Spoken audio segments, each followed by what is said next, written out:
नमस्कार, सतर्क इंडिया न्यूजमध्ये आपल्या सर्वांचं स्वागत। आपण पाहत आहात सतर्क इंडिया न्यूज। कविता पांचाळ यांना दिला जातोय। त्यांना विनंती करतो जोरदार टाळ्यांनी त्यांचं स्वागत करायचंय।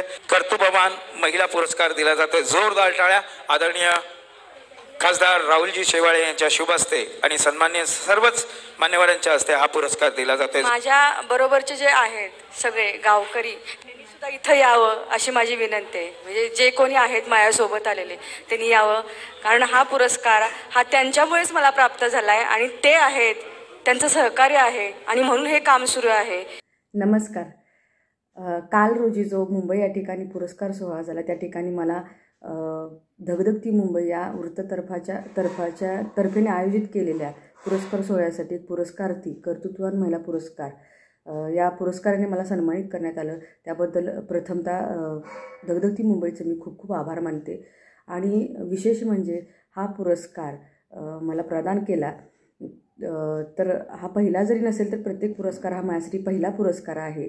आणि त्या अनुषंगाने खरं तर ह्या पुरस्काराचं श्रेय म्हणाल तर हा पुरस्कार मिळण्याचं कारण म्हणजे काय की आपलं तर कष्ट असतंच, परंतु आपण फक्त पुढे असतो, आपल्या पाठीमागं असणारी सगळ्या लोकांचं श्रेय ही तेवढ्याच तोलीचं असतं।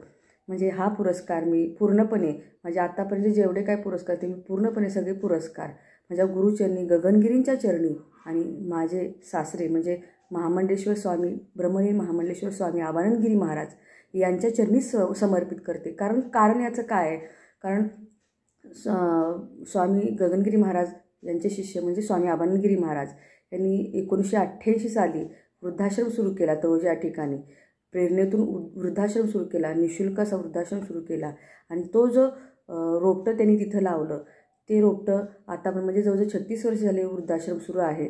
आणि माझ्या लग्नानंतर म्हणजे 2007 नंतर म्हणजे कुठेतरी सामाजिक लोकांचा वसा किंवा सामाजिक कुटुंबात मी येऊन पडले आणि कुठेतरी आपल्यातील सामाजिक भावना ही वृद्धिंगित होत गेली त्यांच्यासोबत काम करत करत।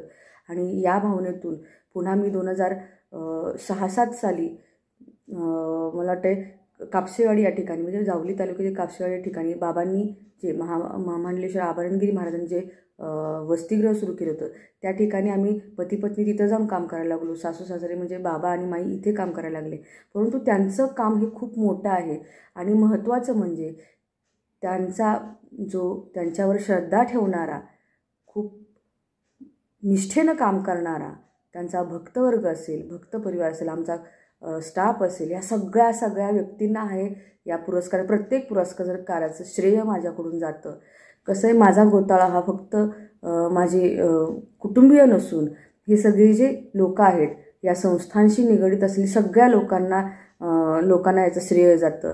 कालसुद्धा ज्यावेळी पुरस्कार दिला त्यावेळी हा पुरस्कार खरं तर जाहीर झाल्यापासूनच म्हणजे प्रत्येक पुरस्कार जाहीर तर हे माझ्यामुळं नाही, हे सगळं या लोकांच्या सोबतीमुळं हे घडू शकतं। कारण पूर्णपणे निःशुल्कपणे असणाऱ्या संस्था चालवताना केवढ्या अडीअडचणी येतात, कुठलीही स्वार्थभावना न जपता आपण ज्यावेळी काम करतो त्यावेळी केवढ्या अडचणी येतात, हे त्या क्षेत्रात काम फक्त आपली तळमळ असते आणि त्या तळमळीला या लोकांनी आपला प्रामाणिकपणा निस्वार्थीपणा बघून दिलेली साथ असते। आणि प्रत्येक पुरस्कार ह्या सगळ्या लोकांना आणि माझ्या गगनगिरींच्या चरणी माझ्या जन्मदात्याच्या, कारण त्यांनी जन्म दिला म्हणून इथंपर्यंत हे काम करायसाठी मी इथं करू शकते। आणि या जन्मदात्यांच्या चरणी स्वामी आबानंदगिरी महाराज, माई बाबा या सगळ्यांच्या चरणी, या सर्व सहकाऱ्यांच्या चरणी मी अर्पण करते। एवढाच नाही तर इथून सगळे पुरस्कार, माझा श्वास आहे तिथपर्यंतचे सगळे पुरस्कार यांच्या चरणी अर्पित असणार आहेत। आणि म्हणून हा पुरस्कार माझ्यासाठी खूप विशेष आहे, प्रत्येक पुरस्कार माझ्यासाठी विशेष आहे। पुन्हा एकदा धगधगत्या मुंबईचं आणि त्यांच्या सर्व टीमचं खूप खूप आभार मानते। धन्यवाद।